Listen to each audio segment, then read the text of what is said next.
Hello friends, welcome to study कर। मैं हूं आपका दोस्त प्रभाकर। आज के इस लेक्चर में हम डिस्कस करेंगे 3 अगस्त 2023 के मोस्ट इंपॉर्टेंट करंट अफेयर्स के क्वेश्चन। तो आप इस पूरे लेक्चर को बहुत ही ध्यान से लास्ट तक जरूर देखिएगा। दोस्तों, आज का पहला और इंपॉर्टेंट क्वेश्चन है, हाल ही में तमिलनाडु के किन उत्पादों को जीआई टैग मिला है? आंसर हो जाएगा इसका जदेरी नमकट्टी, कन्याकुमारी मैटी केला और चेदी बुट्टा साड़ी। तो इन तीनों प्रोडक्ट को अभी हाल ही में जीआई टैग मिला हुआ है और ये तीनों प्रोडक्ट तमिलनाडु से रिलेटेड हैं। तो इसका जो राइट आंसर हो जाएगा वो हो जाएगा उपरोक्त सभी। दोस्तों, यहां पर बात आई है जदेरी नमकट्टी की। तो यह एक प्रकार की विशेष मिट्टी होती है जिसमें जो पुरुष होते हैं वो अपना माथा रंगने में इसका उपयोग करते हैं। इसके अलावा जो हाथी होते हैं उनका जो माथा रंगा जाता है, आपने देखा होगा कई बार आपके घरों के आसपास जब हाथी आता है तो देखा होगा उसका जो माथा होता है वो रंगा होता है। तो वो किससे रंगा जाता है? इसी मिट्टी से रंगा जाता है। नाम है इसका जदेरी नमकट्टी। और दोस्तों, जो कन्याकुमारी मैटी केला है ये अपने औषधीय गुणों के लिए जाना जाता है और ये तमिलनाडु में बहुत ही फेमस है। और चेदी बुट्टा साड़ी जो है ये हथकरघा उद्योग में बनाई गई साड़ी होती है, तो यह भी फेमस है। तो इसे भी अभी हाल ही में जीआई टैग मिला हुआ है। अब तमिलनाडु के पास 58 ऐसे उत्पाद हैं जिन्हें जीआई टैग मिला है। इसी कारण वह पहले स्थान पर आ गया है जीआई टैग के मामले में। फिर इसके बाद उत्तर प्रदेश का नाम है। उत्तर प्रदेश के पास 50 से अधिक जीआई टैग हैं। और तीसरे स्थान पर है कर्नाटक, जिसके पास 48 ऐसे प्रोडक्ट हैं जिनके पास जीआई टैग है। दोस्तों, अभी हाल ही में भारत के कुछ और अन्य उत्पादों को भी जीआई टैग दिया गया है। चलिए उनको भी डिस्कस करते हैं। जैसे आगरा के चमड़े के जूते को जीआई टैग दिया गया है। राजस्थान की नाथ द्वारा पिछवाई पेंटिंग को जीआई टैग दिया गया है। इसके अलावा कश्मीर के मुस्क बुद्जी चावल को जीआई टैग दिया गया है। जम्मू कश्मीर की राजौरी चिकनी लकड़ी शिल्प को जीआई टैग दिया गया है। और गोवा के अगा सैम बैगन को जीआई टैग दिया गया है। इसके अलावा सत सिरो भैनो, जो कि ओकरा के नाम से भी जाना जाता है, जो कि गोवा की एक सब्जी है, तो उसे भी अभी हाल ही में जीआई टैग दिया गया है। इसके अलावा दोस्तों, उत्तर प्रदेश के जलेसर धातु शिल्प को, गोवा के गोवा मनकुराड़ आम को और गोवा के बैम्बिका को अभी हाल ही में जीआई टैग दिया गया है। राजस्थान के कौन कौन सी वस्तुएं हैं जिन्हें अभी हाल ही में जीआई टैग दिया गया है? तो उदयपुर कोप्तगारी धातु शिल्प को, बीकानेर कासीदाकारी शिल्प को और जोधपुर बंधेज शिल्प को, इसके अलावा बीकानेर उस्ता कला शिल्प को, तो इनको भी अभी हाल ही में जीआई टैग दिया गया है। दोस्तों, कुछ इंपॉर्टेंट पॉइंट डिस्कस करते हैं जीआई टैग से रिलेटेड। तो जीआई टैग किसे प्रदान किया जाता है? जब किसी प्रोडक्ट की किसी खास स्थान पर विशेष पहचान होती है तो ऐसे प्रोडक्ट को जीआई टैग दिया जाता है। जीआई का फुल फॉर्म का क्या होता है? Geographical indication. और दोस्तों, जो भौगोलिक संकेत रजिस्ट्री का कार्यालय है जहां से ये जीआई टैग प्रदान किए जाते हैं, तो वो चेन्नई तमिलनाडु में स्थित है। और जीआई टैग 10 सालों के लिए वैध होता है। पहला जीआई टैग दार्जिलिंग चाय को दिया गया था 2004 में। तमिलनाडु की बात आई है तो तमिलनाडु से रिलेटेड कुछ इंपॉर्टेंट पॉइंट डिस्कस करते हैं। तमिलनाडु के राज्यपाल कौन है? रविंद्र नारायण रवि। मुख्यमंत्री कौन है? एम.के. स्टालिन। विधानसभा सीटें यहां पर 235 हैं। राज्यसभा की 18 सीटें हैं और लोकसभा की 39 सीटें हैं। दोस्तों, आप इस पूरे लेक्चर को बहुत ही ध्यान से लास्ट तक देखिएगा। लास्ट में आपसे क्वेश्चन पूछा जाएगा जिसका आंसर आपको कमेंट बॉक्स में देना है। अगर आप चैनल पर पहली बार आए हैं तो सब्सक्राइब कर लें, बेल आइकन भी दबा लें जिससे आपको समय पर सबसे पहले नोटिफिकेशन मिल सकेगा। टेलीग्राम चैनल ज्वाइन कर लीजिएगा, वहां पर आपको पीडीएफ मिल जाएगा। आपको टेलीग्राम पर जाना है, स्टडी कर ऑफिशियल सर्च करना है तो आपको हमारा चैनल मिल जाएगा। इसके अलावा आप उसे ज्वाइन करेंगे तो इसका पीडीएफ भी मिल जाएगा। दोस्तों, आप हमारे ऐप को भी डाउनलोड कर लीजिएगा, वहां पर भी मोस्ट इंपॉर्टेंट पीडीएफ उपलब्ध है, तो आप उनको वहां से डाउनलोड कर सकते हैं। नेक्स्ट क्वेश्चन है, 5वें विश्व कॉफी सम्मेलन का आयोजन कहां किया जाएगा? कर्नाटक की राजधानी बेंगलुरु में 5वें विश्व कॉफी सम्मेलन का आयोजन किया जाना है। तो दोस्तों, भारत पहली बार एशिया में विश्व कॉफी सम्मेलन की मेजबानी करने वाला है और यह जो विश्व कॉफी सम्मेलन है ये 25 से 28 सितंबर तक आयोजित किया जाएगा। टेनिस के खिलाड़ी हैं रोहन बोपन्ना, तो उन्हें विश्व कॉफी सम्मेलन 2023 का ब्रांड एम्बेसडर बनाया गया है। 2023 की थीम क्या है इसकी? चक्रीय अर्थव्यवस्था और पुनर्योजी कृषि के माध्यम से स्थिरता। दोस्तों, कॉफी की बात करें तो कॉफी विश्व में सबसे अधिक व्यापार की जाने वाली वस्तु है और देश की कुल कॉफी उत्पादन की जो क्षमता है उसमें 70% योगदान अकेले कर्नाटक का है, यानी कि सबसे अधिक कॉफी का उत्पादन भारत में कर्नाटक में होता है। लगभग यहां पर 70% उत्पादन होता है। इसके अलावा दोस्तों 21% उत्पादन केरल में होता है। लगभग की बात कर रहे हैं दोस्तों, कुछ आंकड़ा आगे पीछे हो सकता है। और 5% उत्पादन तमिलनाडु में होता है। ब्राजील की बात करें तो यह दुनिया का सबसे बड़ा कॉफी उत्पादक देश है। 2023 के प्रमुख सम्मेलन डिस्कस करते हैं, क्योंकि यहां पर सम्मेलन की बात आई थी। तो 49वां G7 शिखर सम्मेलन 2023 हिरोशिमा जापान में हुआ है। 42वां आसियान शिखर सम्मेलन 2023 इंडोनेशिया में हुआ है। 2023 में पीटर्सबर्ग जलवायु संवाद बर्लिन जर्मनी में हुआ है। 2023 में 76वीं विश्व स्वास्थ्य महासभा जेनेवा स्विट्जरलैंड में आयोजित की गई है। इसके अलावा साल 2023 में क्वाड शिखर सम्मेलन हिरोशिमा जापान में हुआ है। ब्रिक्स शिखर सम्मेलन 2023 का आयोजन दक्षिण अफ्रीका में किया जाना है। और एससीओ शिखर सम्मेलन कहां आयोजित किया गया है? भारत में आयोजित किया गया है। याद रखिएगा कि जो एससीओ शिखर सम्मेलन था ये वर्चुअल आयोजित किया गया था। दोस्तों अगर आपको ये लेक्चर पसंद आता है तो आप इसे लाइक करें, शेयर करें सभी दोस्तों को सभी सोशल मीडिया प्लेटफॉर्म पर। चलिए अगला क्वेश्चन डिस्कस करते हैं। किस देश में 16 मेगावाट क्षमता वाली दुनिया की सबसे बड़ी पवन टरबाइन को एक्टिवेट किया गया है? आंसर हो जाएगा चाइना में। तो दोस्तों अभी चाइना में दुनिया की सबसे बड़ी शक्तिशाली पवन टरबाइन का संचालन किया गया है और यह एक वर्ष के लिए 36,000 घरों को बिजली दे सकती है। क्षमता याद रखिएगा कितनी है इसकी? 16 मेगावाट की। और दोस्तों यह टरबाइन दुनिया का सबसे बड़ा और 67 मंजिला इमारत से भी ऊंचा है। तो ये पॉइंट आप नोट करिएगा कि दुनिया की जो सबसे बड़ी पवन टरबाइन है वो किस देश में एक्टिवेट की गई है? यह चाइना में एक्टिवेट की गई है। दोस्तों चाइना से रिलेटेड कुछ इंपॉर्टेंट करेंट अफेयर्स डिस्कस करते हैं। तो संयुक्त राष्ट्र प्रमुख ने चीन के हाओलियांग जू को यूएनडीपी के उप प्रमुख के रूप में अभी हाल ही में नियुक्त किया है। चाइना ने दुनिया की सबसे शक्तिशाली हाइपरसोनिक पवन सुरंग का अभी हाल ही में अनावरण किया है। डिंग लेरेन जो कि चाइना के शतरंज के खिलाड़ी हैं तो वो विश्व शतरंज चैंपियन बने हैं। और पेन गोंगशेंग चाइना के केंद्रीय बैंक के अभी हाल ही में गवर्नर बने हैं। चाइना की एक निजी अंतरिक्ष कंपनी ने दुनिया के पहले मीथेन लिक्विड ऑक्सीजन रॉकेट को अभी लॉन्च किया है। ओमान की खाड़ी में चाइना, रसिया और ईरान के द्वारा सुरक्षा बॉन्ड 2023 नामक एक संयुक्त सुरक्षा अभ्यास आयोजित किया गया है। नेक्स्ट क्वेश्चन है, यूनेस्को ने ग्रेट बैरियर रीफ को यूनेस्को के खतरे की सूची से हटा दिया है। यह कहां स्थित है? आंसर हो जाएगा प्रशांत महासागर में। तो जो ग्रेट बैरियर रीफ है ये प्रशांत महासागर में स्थित है और इसको यूनेस्को के द्वारा खतरे की सूची से हटा दिया है। और लेकिन यूनेस्को के द्वारा ये चेतावनी दी गई है कि पारिस्थितिक तंत्र अभी भी गंभीर खतरे में है। देखिए दोस्तों कुछ समय पहले यूनेस्को के द्वारा जो ऑस्ट्रेलिया के पास ग्रेट बैरियर रीफ है उसको खतरे की सूची में डाला गया था, लेकिन अब उसको निकाल दिया गया है। लेकिन उसने अलर्ट भी जारी किया है कि जो वहां का पारिस्थितिकी तंत्र है वो भी अभी खतरे में है। यहां पर आप ऑस्ट्रेलिया का मैप देख पा रहे हैं और ऑस्ट्रेलिया के पूर्व में स्थित है ग्रेट बैरियर रीफ। तो ये एक दीवार बनी हुई है मूंगा की चट्टानों की, तो इसे बोला जाता है दोस्तों ग्रेट बैरियर रीफ। ठीक है, तो ग्रेट बैरियर की रीफ की बात करें तो यह दुनिया की सबसे बड़ी रीफ प्रणाली है और ग्रेट बैरियर रीफ ऑस्ट्रेलिया के उत्तर पूर्वी तट से दूर प्रशांत महासागर में स्थित है।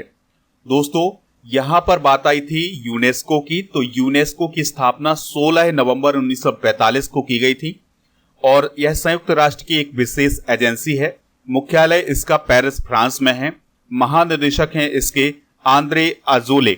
और दोस्तों इस संगठन में 193 सदस्य हैं और 11 सहयोगी सदस्य हैं। दोस्तों यहां पर आप ऑस्ट्रेलिया का मैप देख पा रहे हैं। तो ऑस्ट्रेलिया एक देश भी है, ऑस्ट्रेलिया एक महाद्वीप भी है।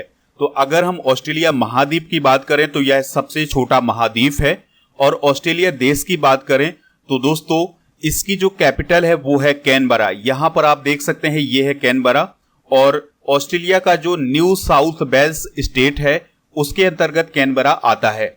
और दोस्तों अभी हाल ही में ऑस्ट्रेलिया का एक राज्य है विक्टोरिया, ये चर्चा में रहा है। देखिए दोस्तों, विक्टोरिया में 2026 के कॉमनवेल्थ गेम्स होने थे, लेकिन विक्टोरिया ने यह कहा है कि यहां पर खर्च बहुत आ रहा है, इसलिए वो अब इस मेजबानी से हट रहा है। यानी कि जो कॉमनवेल्थ गेम्स यहां पर होने थे 2026 में, अब वो यहां पर नहीं होंगे। ऑस्ट्रेलिया के प्रधानमंत्री जरूर याद रखिएगा कौन है, एंथनी अल्बनीज है। नेक्स्ट क्वेश्चन है, हेडर के जरिए सबसे ज्यादा गोल करने वाले फुटबॉल खिलाड़ी कौन बने हैं? आंसर हो जाएगा क्रिस्टियानो रोनाल्डो। तो पुर्तगाल के क्रिस्टियानो रोनाल्डो हेडर के जरिए सबसे ज्यादा गोल करने वाले खिलाड़ी बने हैं। ऑप्शन की बात करें तो लियोनेल मेसी अर्जेंटीना के फुटबॉल खिलाड़ी हैं, और किलियन एमबाप्पे जो हैं ये फ्रांस के फुटबॉल खिलाड़ी हैं, और एर्लिंग हॉलैंड ये नॉर्वे के फुटबॉल खिलाड़ी हैं। तो इन्हें भी आप नोट कर सकते हैं। दोस्तों, हेडर के जरिए गोल करने का मतलब ये है कि सिर के जरिए गोल करना। यहां पर आप देख सकते हैं क्रिस्टियानो रोनाल्डो को, तो जब ये गोल कर रहे हैं तो गोल करते समय किसका उपयोग कर रहे हैं? अपने हेड का, यानी सिर का उपयोग कर रहे हैं। तो इस प्रकार से जो गोल होता है उसे बोला जाता है हेडर के द्वारा किया गया गोल। तो दोस्तों, क्रिस्टियानो रोनाल्डो ने जर्मनी के गर्ड मुलर का 42 साल का जो पुराना रिकॉर्ड था उसको तोड़ दिया है, और उन्होंने अपना 145वां हेडर गोल किया है। और दोस्तों, जो गर्ड मुलर थे उनके नाम 144 हेडर गोल हैं, लेकिन अब सबसे ज्यादा किसके पास हेडर गोल हो गए हैं? वो हो गए हैं क्रिस्टियानो रोनाल्डो के पास, और यह रोनाल्डो के कैरियर का 839वां गोल था। फुटबॉल से रिलेटेड कुछ इंपॉर्टेंट करंट अफेयर्स डिस्कस करते हैं।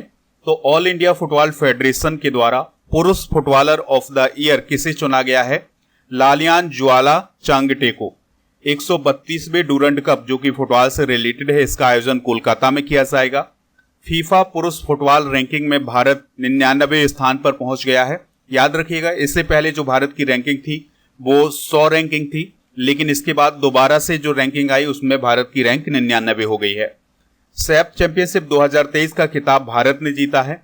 फीफा अंडर 20 विश्व कप 2023 उरुग्वे ने जीता है। फीफा अंडर 17 विश्व कप 2023 का आयोजन इंडोनेशिया में किया जाएगा। नेक्स्ट क्वेश्चन है, भारत का पहला स्वदेशी रूप से विकसित MRI स्कैनर कहां लॉन्च किया गया है? आंसर हो जाएगा नई दिल्ली। तो दोस्तों, MRI स्कैनर से आप लोग बहुत परिचित होंगे। चिकित्सा के क्षेत्र में इसका उपयोग किया जाता है, हमारे शरीर की जांच करने के लिए इसका उपयोग किया जाता है। तो अभी पहला स्वदेशी रूप से विकसित MRI स्कैनर लॉन्च किया गया है नई दिल्ली में। किसने लॉन्च किया है? तो केंद्रीय विज्ञान और प्रौद्योगिकी राज्य मंत्री हैं डॉक्टर जितेंद्र सिंह, तो उनके द्वारा इसको लॉन्च किया गया है। MRI का फुल फॉर्म क्या होता है? Magnetic resonance imaging. तो दोस्तों, यह एक स्कैनर होता है जिसके माध्यम से शरीर की जांच की जाती है आंतरिक अंगों की। और इस स्कैनर को किसने डेवलप किया है? तो बॉक्सेल ग्रिड्स इनोवेशन प्राइवेट लिमिटेड के द्वारा इस MRI को अभी हाल ही में डेवलप किया गया है। अगला क्वेश्चन है, ADR की रिपोर्ट के अनुसार किस राज्य में सबसे अधिक अरबपति विधायक हैं? आंसर हो जाएगा कर्नाटक। तो दोस्तों, अभी हाल ही में ADR ने जो रिपोर्ट जारी की है उसके अनुसार कर्नाटक में सबसे अधिक अरबपति विधायक हैं। ADR का फुल फॉर्म क्या होता है? Association for democratic reform. तो इसके द्वारा अभी हाल ही में जो रिपोर्ट जारी की गई है उसमें यह बताया गया है कि भारत में एक विधायक की जो औसत संपत्ति है वो 13.63 करोड़ है। और कर्नाटक के विधायकों की बात करें तो वहां पर 223 विधायकों की जो औसत संपत्ति बताई गई है वो बताई गई है 64.39 करोड़। यानी आप अंदाजा लगा सकते हैं कि अगर उसका औसत भी निकाला जाए सभी विधायकों की संपत्ति का, तो वो औसत आता है एक विधायक पर 64.39 करोड़ का। और त्रिपुरा और पश्चिम बंगाल में जो प्रति विधायक औसत संपत्ति है वो सबसे कम है, और त्रिपुरा में 59 विधायकों की जो औसत संपत्ति है वो 1.54 करोड़ की है। नेक्स्ट क्वेश्चन है, किस राज्य में भारत का पहला हाइड्रोजन ईंधन उद्योग स्थापित किया जाएगा? आंसर हो जाएगा झारखंड में। तो झारखंड के जमशेदपुर में भारत का पहला हाइड्रोजन ईंधन उद्योग स्थापित किया जाएगा। दोस्तों, हाइड्रोजन ईंधन से जुड़े हुए प्रोडक्ट जैसे hydrogen internal combustion engine, fuel agnostic engine, advance chemistry battery और H2 फ्यूल सेल और H2 फ्यूल डिलीवरी सिस्टम तो इन सभी का उत्पादन इस उद्योग में किया जाएगा। दोस्तों यह हाइड्रोजन प्लांट विश्व का दूसरा हाइड्रोजन प्लांट होगा। इससे पहले जर्मनी में हाइड्रोजन इंजन प्लांट बनाया गया था। हाइड्रोजन ईंधन एक ऐसा ईंधन होता है जो सस्ता होता है और हल्का भी होता है। 1 किलो हाइड्रोजन करीब 4.5 लीटर डीजल के बराबर होता है और दोस्तों यह पर्यावरण के लिए अनुकूल है, इससे प्रदूषण भी कम होता है। यह आने वाले समय में एक अच्छे फ्यूल के रूप में काम कर सकता है। अगला क्वेश्चन है, हाल ही में जल पर्यटन और साहसिक खेल नीति 2023 को किस राज्य ने मंजूरी दी है? आंसर हो जाएगा उत्तर प्रदेश। तो उत्तर प्रदेश की सरकार के द्वारा अगले 10 वर्षों के लिए यूपी जल पर्यटन और साहसिक खेल नीति 2023 को मंजूरी दी है। दोस्तों यहां पर बात आ रही है साहसिक खेल की। तो साहसिक खेल में क्या क्या आता है, तो कुछ एग्जाम्पल के तौर पर हम लें तो क्लाइंबिंग यानी कि जो पर्वतारोहण होता है वो साहसिक खेल के अंतर्गत आता है। पहाड़ों पर जो साइकिलिंग होती है वो भी साहसिक खेल के अंतर्गत आता है। इसके अलावा जो नौकायन होता है ये भी साहसिक खेल के अंतर्गत आता है। तो इन सभी खेलों को बढ़ावा देने के लिए अभी ये नीति लाई गई है उत्तर प्रदेश सरकार के द्वारा। अगला क्वेश्चन है, भारतीय मूल की लेखिका चेतना मारू का कौन सा उपन्यास बुकर प्राइज 2023 की लॉन्ग लिस्ट में शामिल हुआ है? आंसर हो जाएगा वेस्टर्न लैंड। क्या नाम है इस उपन्यास का? Western land. तो दोस्तों बुकर प्राइज 2023 की लॉन्ग लिस्ट में 13 रचनाओं को शामिल किया गया है और इसमें भारतीय मूल की जो लेखिका हैं चेतना मारू, तो उनके उपन्यास वेस्टर्न लैंड को भी शामिल किया गया है। तो लंदन में स्थित हैं कौन? चेतना मारू और भारतीय मूल की लेखिका हैं, तो उनके वेस्टर्न लैंड नामक उपन्यास को अभी हाल ही में बुकर प्राइज 2023 के लिए लॉन्ग लिस्ट में शामिल किया गया है। बुकर प्राइज की बात करें तो यह साहित्य के क्षेत्र में दिया जाने वाला पुरस्कार है और बुकर प्राइज प्रत्येक वर्ष अंग्रेजी भाषा में लिखे गए यूनाइटेड किंगडम में प्रकाशित होने वाले सर्वश्रेष्ठ मौलिक उपन्यास के लिए यह पुरस्कार दिया जाता है। इसकी स्थापना 1969 में की गई थी और अरुंधति राय बुकर पुरस्कार जीतने वाली पहली भारतीय नागरिक हैं। तो ये कुछ इंपॉर्टेंट पॉइंट है, इन्हें आप नोट कर लीजिएगा। चलिए कल के करंट अफेयर्स को रिवाइज करते हैं, फिर इसके बाद जनरल नॉलेज के पिटारे को डिस्कस करेंगे। लास्ट में आपसे एक क्वेश्चन पूछेंगे जिसका आंसर आपको कमेंट बॉक्स में देना है। तो कल का पहला क्वेश्चन था, लोकमान्य तिलक राष्ट्रीय पुरस्कार से किसे सम्मानित किया गया है? नरेंद्र मोदी जी को। मुस्लिम महिला अधिकार दिवस कब मनाया जाता है? 1 अगस्त को। असम विधानसभा के नए भवन का उद्घाटन किसने किया है? ओम बिरला ने। G20 एम्पावर शिखर सम्मेलन कहां शुरू हुआ है? गांधीनगर में। कौन सी भारतीय फिल्म ऑस्कर के सेमीफाइनल में पहुंची है? चंपारण मटन। संसद में पेश रिपोर्ट के अनुसार साल 2019 से 2021 के बीच देश में कितनी महिलाएं और लड़कियां लापता हुई हैं? 13.13 लाख। किस देश में आपातकाल की स्थिति को 6 महीने बढ़ा दिया गया है? म्यांमार में। स्टैंडर्ड चार्टर्ड बैंक की रिपोर्ट के अनुसार 2030 तक भारत की प्रति व्यक्ति आय कितनी हो जाएगी? 4000 अमेरिकी डॉलर।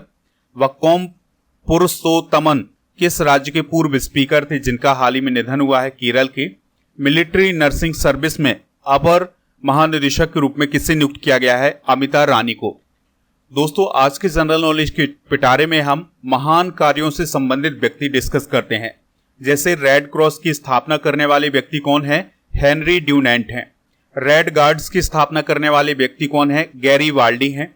संस्कृत व्याकरण के जनक के रूप में किसे जाना जाता है? पाणिनि को। शांति निकेतन की स्थापना किसने की थी? रविन्द्रनाथ टैगोर ने। पवनार आश्रम की स्थापना किसने की थी? विनोबा भावे ने। लीग ऑफ नेशंस की स्थापना वुडरो विल्सन ने की थी।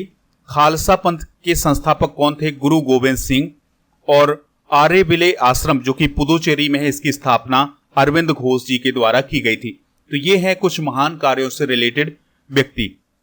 दोस्तों कल के करंट अफेयर्स में जो क्वेश्चन पूछा गया था उसका आंसर था नरेंद्र मोदी। तो सभी ने इसका आंसर नरेंद्र मोदी दिया हुआ है। इसी प्रकार से दोस्तों आपसे जो क्वेश्चन पूछा जाए उसका आंसर आप कमेंट बॉक्स में जरूर बताइएगा। कुछ लोग डिटेल से भी बताते हैं, तो इस प्रकार से दोस्तों आपको जितनी भी जानकारी प्राप्त हो वो सभी आप कमेंट बॉक्स में जरूर बताइएगा। तो दोस्तों आज का क्वेश्चन है, 5वें विश्व कॉफी सम्मेलन का आयोजन कहां किया जाएगा? जो भी इसका राइट आंसर हो कमेंट बॉक्स में जरूर बताइएगा। हमें इंतजार रहेगा आपके आंसर का। मिलते हैं नेक्स्ट लेक्चर में, तब तक के लिए जय हिंद, वंदे मातरम।